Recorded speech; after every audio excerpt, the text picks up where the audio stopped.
Konsumi i rregullt i arrave ju mbron nga çrregullimet e rrahjeve të zemrës. Njerëzit që hanë rregullisht një sasi të vogël të arrave rrezikojnë më pak nga çrregullimet e rrahjeve të zemrës si shkaktar i sulmi në zemër.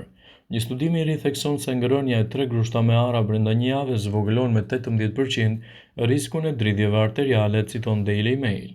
Afërsisht 1.3 milion njerëz në Britaninë e Madhe diagnostifikohen me dridhje arteriale dhe 500.000 të tjerë janë me këtë gjendje por jo të diagnostifikuar. Ullëntimi është kryer nga Instituti Karolinska në Suedi, ku si mostër kanë qenë 60.000 të rinj, të cilët kanë pasur gjithashtu edhe një konsum të arrave në mënyrë të shëndetshme për 17 vite. Nga aty ka dalë se konsumi i tyre mund të lidhet me zvogëlimin e rrezikut të sëmundjeve në zemër dhe sulmin në zemër. Konsumi të paktën një grusht me arra çdo ditë mund t'japë përfitime të mira, jo vetëm për shëndetin kardiovaskular, por edhe imunitetin tuaj. Dhe mos nguroni që arrat i keni pjesë të dietave tuaja.